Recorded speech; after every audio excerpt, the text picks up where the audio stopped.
이스라엘의 공격 직전에 트럼프가 이미 얘기했죠. 이라크에 있는 대사관 철수를 명령했다고 인정했죠. 어느 정도 충격적이지만 예정된 일이었다. 폭격은 단기간에 안 끝나거든요. 지난해처럼 신용만 내는 공격으로는 이란 국민들의 분노가 안 풀릴 거다. 이란판 화염과 분노에 보복을 해야 된다. 근데 그런 걸 알고도 이스라엘이 왜 했겠느냐. 충격적인 건 이란의 핵시설과 함께 군 수뇌부도 모두 제거됐다는 게 충격적이다. 왜 참모총장과 혁명수비대사령관이 동시에 죽었냐는 거죠. 미국의 정보망, 정찰, 감시 능력, 이스라엘 단독만으로는 이렇게 정밀한 공격을 하기 쉽지가 않다.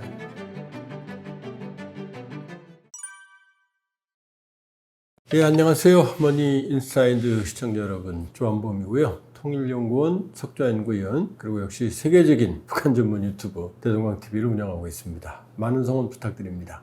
오늘 6월 13일 날 녹화를 하고 있죠. 기준으로 봤을 때 이스라엘이 이란 핵시설을 폭격을 했습니다.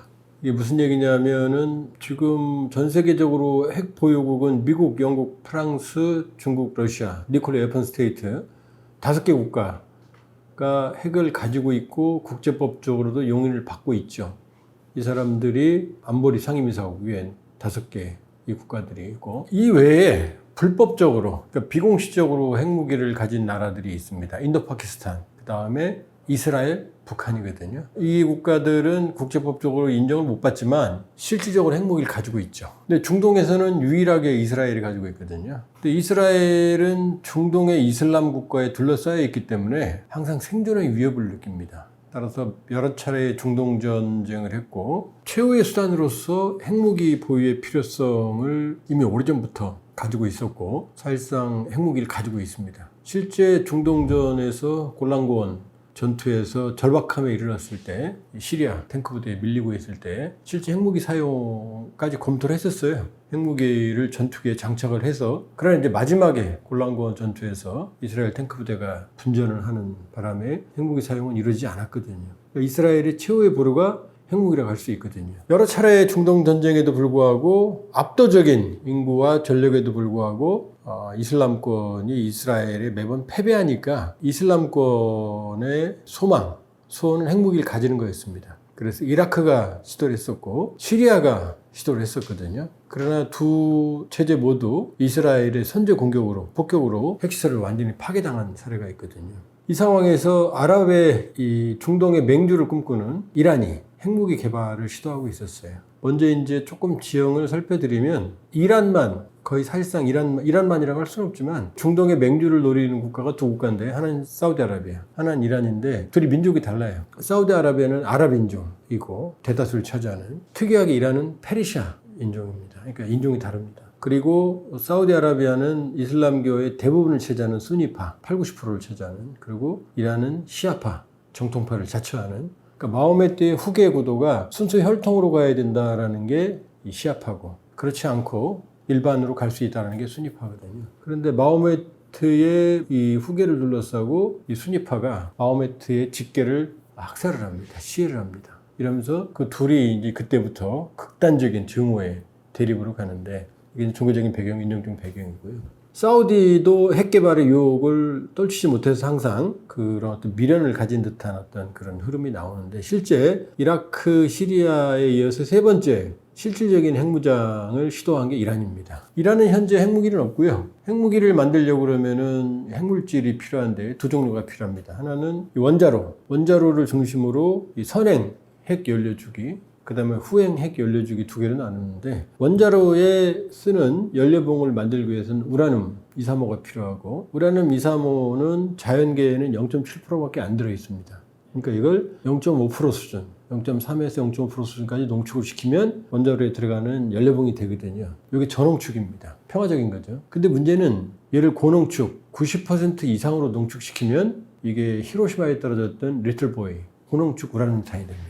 그러니까 이란은 이걸 시도하고 있었어요. 그러니까 원자로가 없어도 농축을 할 수 있죠. IAEA 국제원자력기구는 84%까지 농축을 할 수 있다 우려를 표했지만, 이란 측 발표로는 60%까지 농축을 한 걸로 알려지고 있거든요. 60%를 했다는 얘기는 핵무기를 만들겠다는 얘기예요. 5%를 넘었으니까. 그 단계였고, 이 우라늄 농축 시설이 이란의 나탄즈와 포르도라고 하는 두 지역에 산재에 있는 걸로 추정이 됐고, 그러니까 60%라는 얘기는 조금만 더 가면 90%라는 얘기죠. 핵물질을 확보한다는 얘기입니다. 그리고 아락이라는 지역에 이란에 중수로가 있는데 여기서 이제 플루토늄 생산이 가능하거든요. 왜냐하면 이 중수로를 사용을 하면 자 사용 전 핵 연료주기였죠. 그러니까 농축은 원자료가 없어도 되는 거예요. 원자료 쓴다는 목적이지만 그 다음에 핵연료를 사용하고 나면 폐연료봉이 생기거든요. 그 연료봉을 재처리하면 또 쓸 수 있어요. 왜? 플루토늄이 생기거든요. P239. 그러니까 사용 후 핵연료를 재처리하면 플루토늄이 생깁니다. 이게 나가사키에 떨어졌던 펜맨의 원료예요. 그 원자료를 중심으로 우라늄탄과 플루토늄탄을 만들 수 있거든요. 지금 이 얘기는 이스라엘이 이 세 시설을 다 공격을 했다는 얘기입니다. 그러니까 이스라엘 말대로라면 이제 이란으로부터 핵 공격 위협이 없다라고 말을 했으니까 이 세 시설을 모두 공격을 했다는 얘기고 성공했다는 얘기예요. 좀 두고 봐야 돼요. 오늘은 직후에 지금 뉴스가 제한된 상황에서 말씀드리는 거예요. 자, 그러니까 이란의 농축시설을 거의 대부분 파괴했다. 그 다음에 아라크에 있는 중수로도 파괴한 정황이 있다. 근데 그건 좀 두고 봐야죠. 왜냐하면 중수로를 파괴하면 핵물질들이 노출되니까. 두 번째 우리가 주목할 건 바로 이란의 핵 과학자들이 죽었다는 것하고 이번에 그 다음에 이란군 참모총장 그 다음에 혁명수비대사령관이 죽었다는 얘기거든요. 자, 핵과학자는 핵시설에 있었으니까 죽었을 수 있어요. 근데 왜 참모총장과 혁명수비대사령관이 동시에 죽었냐는 거죠. 자, 이란은 특이하게 정기군이 있어요. 이게 참모총장입니다. 그 다음에 따로 혁명수비대가 있어요. 이란은 이 이슬람 신정 정권이고 이슬람 종교혁명을 통해서 정권을 장악한 신정국가거든요. 그 대통령보다 하메네이라는 최고 지도자가 더 중요하거든요. 하메네이가 실제 정권을 다 가지고 있어요. 대통령은 미안한 얘기지만 핫바지라고 볼 수 있어요. 그런데 이 정규군보다 이 혁명수비대가 바로 하메네이의 직접적인 명령을 받는, 다시 말해서 이란의 종교 지도자, 종교 정권을 수호하는 일종의 정권 수비대라고 볼 수 있어요. 그러니까 훨씬 더 정치군인들인 거죠. 그런데 왜 이 둘이 동시에 죽었냐는 거죠. 그러면 이스라엘이 첫 번째 가설은 이란의 정규군의 핵심 헤드쿼터를 타격하고 혁명수비대를 타격을 했다. 동시에. 이 가능성. 그러나 이 가능성은 높아 보이지 않는다. 그러면은 별개의 군 조직을 모두 제거한 거니까요. 그럼 이 가능성이 하나 있고 또 하나는 혁명수비대 사령관과 총참모장과 최고 수뇌부의 이란 핵과학자들이 모여있는 틈을 타서 거길 때렸을 가능성이 있죠. 그러면 핵 능력과 핵과학자들과 인프라와 소프트웨어 그 다음에 이란의 최고 지도부를 모두 군 수뇌부를 제거할 수 있으니까. 그러니까 어쨌든 충격적인 건 이란의 핵시설과 함께 군 수뇌부도 모두 제거됐다는 게 충격적이다. 이란으로서 매우 충격적일 거다. 그러면은 이 사태는 예견이 이미 됐어요. 왜냐하면 과거에 2015년에 이란 핵합의라는 게 있거든요. 그건 미국도 참여해서 이란의 농축을 평화적인 수준까지만 한다. 그 다음에 재처리하게 되면 폐연료봉은 모두 이란 밖으로 반출한다. 왜? 재처리하면 플루토늄이 생기니까. 이 합의였거든요. 여기에 대해서 이스라엘은 불만이었죠. 왜냐하면 이 농축도를 세탁기를 돌리면 똑같아요. 원심분력이. 자, 탈수 세게 강, 중, 약이 있죠. 요거를 강, 중, 약이 다 가능한데 약하게만 돌릴 게 이익이거든요. 그러니까 언제든지 중, 강으로 돌리면 고농축이 되거든요. 다만 사찰을 받는다는 조건이었으니까 이거는 이스라엘의 불만이었죠. 따라서 이란 핵합의는 이란 문제, 핵 문제를 안정적으로 관리하는 데 합의했지만 불안정한 거였고 언제든 깰 수 있는 거였다. 여기 이스라엘의 불만이었고 트럼프가 불만이었거든요. 그 트럼프가 집권하면서 이란 핵합의에서 트럼프가 나와버립니다. 그러면서 깨진 거죠, 사실은. 그래서 바이든 때 완전히 복구를 못했는데 다시 트럼프가 2기가 시작이 된 거거든요. 바이든 때는 안정적으로 이란 핵 문제를 안정적으로 이란 핵합의 복원해 주려고 했는데 트럼프는 아니다. 농축 웃기지 마라. 농축 아예 안 된다. 이란은 아니다. 우리는 농축 권한을 포기할 수 없다. 이렇게 이제 협상이 진행되고 바로 다음번 협상을 진행되기 직전에 이스라엘이 때린 거거든요. 왜냐? 이거는 예견이 돼 있다고 봐야 돼요. 왜냐? 어차피 이스라엘은 그 어떤 농축 권한도 주고 싶지 않았으니까요. 왜냐? 이란이 농축 권한을 가지게 되면 언제든 고농축으로 전환할 수가 있고 언제든 핵물질을 확보할 수가 있고 언제든 핵무기를 만들 수 있고 그럼 이스라엘은 끝장이죠. 이스라엘은 국토가 좁잖아요. 한 발만 맞아도 끝나잖아요. 주요 도시 한두 발만. 그러니까 이스라엘은 중동의 그 누구도 핵을 가지는 걸 목숨을 걸고 막아왔다. 이라크, 시리아, 오시라크 원조를 포함해서 이라크와 시리아의 핵시설을 선제 타격을 해서 모두 괴멸을 시켰다. 그러니까 이란도 결국 이건 국제정치 냉혹함이에요. 이란이 옳다 그러다가 아니라 왜 너만 갖고 나는 못 가죠. 이스라엘 입장에서는 어차피 폭격할 거였다. 그리고 트럼프도 집권하자마자 폭격 가능성을 자기 입으로 언급한 적이 있거든요. 그러니까 어차피 올 일이 온 거다. 그렇게 볼 수가 있고 자 단기적으로는 이란으로서는 가만히 있을 수가 없죠. 첫 번째 옵션은 보복, 두 번째 옵션은 추가적인 핵시설을 건설하는 거죠. 더 비밀리에, 더 안전하게. 이렇게 본다 그러면은 이란으로서는 정말로 이란판 화염과 분노에 보복을 해야 된다. 근데 그런 걸 알고도 이스라엘이 왜 했겠느냐. 이란의 공격 능력입니다. 첫 번째. 이란과 이스라엘은 전면전을 할 수가 없어요. 왜? 붙어있지 않거든요. 그 사이에 사우디아라비아가 있고 요르단이 있고 시리아가 있거든요. 이번에 나중에 나오겠지만 사우디아라비아, 그 다음에 요르단, 시리아, 이라크 어느 영공이든 이스라엘이 통과했을 가능성이 있어요. 허락을 받았든 비밀리에 허락을 받았든 아니면 몰래 지나갔든.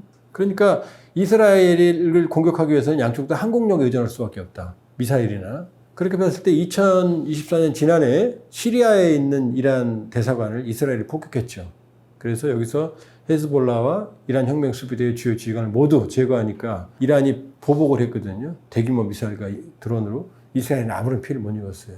그리고 이란은 사실상 미리 알려줬어요. 나 공격하니까 너 알고 있으라라고. 왜냐하면 그때 이란도 알았거든요. 건드리면 폭격할 거라는 거예요. 이 핵시설을. 그러니까 이란의 딜레마는 여기 있는 거죠. 이스라엘을 공격할 능력에 제약이 있고 이스라엘은 거의 완벽하게 갖고 온 아이언돔을 설치해 놓고 있고 방어망을. 또 이스라엘을 추가로 건드리면 이스라엘이 또 추가로 더 선을 넘는 공격을 할 수가 있기 때문에 이게 이란의 딜레마죠. 그러니까 혁명수비대 총사령관이 이번에 죽었지만 과거에는 가셈 슬레이만이라고 혁명수비대 쿠두스 군사령관도 이라크에서 미군의 닌자 폭탄에 제거된 적이 있거든요. 그럼에도 불구하고 이란은 반격하는데 항상 제약을 받아왔다. 그리고 이미 이거 이전에도 이란의 핵과학자 책임자가 이란에서 암살당한 사례가 있었고 이스라엘에 의해서 추정이죠. 그 다음에 나탄즈 원심분리기 시설도 이스라엘의 사이버 공격으로 혼돈에 빠진 적이 있거든요. 예정된 사건이었다. 그러나 지금 이란이 어느 수준을 보복하느냐 여기에 따라서. 그리고 지금 호르무즈해협, 석유 주요 수송로인 호르무즈해협의 입구에 이란이 있기 때문에 여기를 봉쇄할 가능성도 있다. 그러면 국제 유가가 폭등을 하게 된다. 이렇게 볼 수 있죠. 벌써 유가는 폭등하는 분위기이고 이렇게 되면 이제 이란 자체에 대해서 추가 공격, 이국의 개입 가능성까지 있다. 확전 가능성도 있다. 왜냐하면 트럼프 대통령은 저유가가 필요하거든요. 경제 안정을 위해서는. 그러나 이게 또 딜레마는 뭐냐면 이란의 종교 지도자 하메네이가 지금 딜레마에 빠질 거다. 왜? 지난해처럼 신용만 내는 공격으로는 이란 국민들의 분노가 안 풀릴 거다. 이 이란판 화염과 분노의 공격을 해서 화풀이를 해줘야 되는데 이게 성공할 가능성은 높지 않다. 또 이스라엘의 추가 공격 가능성도 있고 또 하나는 하메네이 정권의 인기가 별로 없어요. 경제도 안 좋고 이란은 원래 팔레비 정권 호메이니 종교혁명 이전에는 여자들이 비키니까지 입었거든요. 근데 지금은 히잡 쓰고 다니거든요. 그 극단적인 종교 신정 정치, 샤리아 율법에 의한 정치에 대해서 이란 국민들은 피곤함을 가지고 있다. 언제든 튀어나올 수 있다. 여러 번 시위가 있었거든요. 그러니까 하메네이 정권은 페르시아 민족주의, 감정의 상처를 받은 이슬람 종교 지도자로서의 강력한 보복을 해야 되지만 수단이 마땅치 않다. 그리고 실패했을 경우 정권 자체가 흔들릴 수 있다. 이스라엘의 추가 공격이나 미국의 개입으로. 그러니까 하메네이 정권은 사실은 지금 굉장히 어려운 선택의 앞에 놓여 있다. 이렇게 볼 수 있죠. 따라서 어느 정도 충격적이지만 예정된 일이었다. 폭격은. 그리고 이란은 결코 이스라엘이 존재하는 한 핵을 가지지 못할 거다. 이스라엘의 어떤 완전히 무력화시키지 않는다면 이란이 이렇게 볼 수 있죠. 이스라엘의 공격 직전에 트럼프가 이미 얘기했죠. 이라크에 있는 대사관 직원들에게 철수를 명령했다고 인정했죠. 단기간에 안 끝나거든요. 확전 가능성이 있거든요. 그러나 단기적으로는 불안할 수 있지만 장기적으로는 이란 핵 문제가 계속 지지부진하면 언제든 터질 수 있었기 때문에 장기적으로는 위험 요인을 제거하는 효과가 있을 거다. 그러니까 단기적으로는 중동 전체가 위협 불안정 상황은 매우 커질 거다. 그러나 이란도 한계가 있다. 왜냐하면 트럼프 대통령은 중동 문제에 있어서는 러우 전쟁은 빨리 끝내는 거. 중동 문제는 항구적 해결을 천명했거든요. 그 항구적 해결이 뭐냐? 협상이 아니고 저항의 축을 분쇄하는 거일 가능성이 높아요. 저항의 축이 뭐냐? 시아파. 이란 중심으로 시리아 아사드 정권, 이거 무너졌어요. 그 다음에 레바논 헤즈볼라, 그 다음에 팔레스타인의 하마스, 그 다음에 예멘의 후티 반군. 이게 저항의 축이거든요. 이게 모두 다 시아파의 축이에요. 이 축을 무너뜨리는 겁니다. 아사드는 무너졌어요. 그 다음에 하마스는 괴멸 직전입니다. 헤즈볼라도 지금 회복 불능의 타격을 입고 있고, 후티는 미국이 지금 때리고 있죠. 그러면 이 시아파 축이 모두 무너지고, 그렇게 되면은 트럼프가 원하는 건 이스라엘 중심의 친미, 그러니까 트럼프 대통령은 사우디아라비아와 이스라엘, 아랍에미리트 간의 관계 개선을 도모해요. 그렇게 되면 친미 지역 질서가 생길 거다. 이스라엘 중심으로 하는. 이게 트럼프 대통령의 그림이거든요. 그렇게 보면은 이번 기회를 트럼프 대통령은 이란 정권의 레짐 체인지까지도 생각할 가능성이 있다. 왜냐, 이란 정권이 여기 취약하거든요.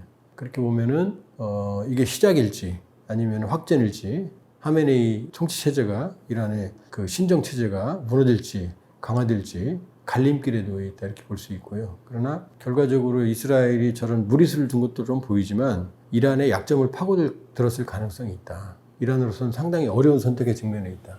전면전을 할 수도 없고, 해도 성과가 미지수고, 안 할 수도 없고, 그 다음에 미국의 추가 개입 가능성까지도 있는 상황이기 때문에 오히려 때린 이스라엘보다는 이란이 더 쉽지 않은 상황이다, 이렇게 볼 수 있어요. 이스라엘의 모사드를 비롯한 정보기관, 신베트나 이런 쪽은 뭐 대단한 능력이 있고요. 그러나 어느 경우든 미국의 묵인이나 직간접적인 정보 지원은 그건 합리적인 의심이다. 물론 미국이 이 공격을 사주했거나 아니면 협동을 했거나 그럴 가능성은 높아 보이진 않지만, 그러나 이스라엘과 미국은 정보 교환의 수준은 거의 자웅동체다. 그렇게 보면 미국의 정보망, 그다음에 정찰, 감시 능력, 이건 이스라엘의 공격에 자양분이 됐을 거다. 이스라엘 단독만으로는 이렇게 정밀한 공격을 하기 쉽지가 않다. 그러니까 이번 공격을 위해서 미국이 정보를 줬다라기보다는 통상적인 일상적인 정보 공유 체계를 활용을 해서 이스라엘이 기습을 했다, 이렇게 볼 수 있죠.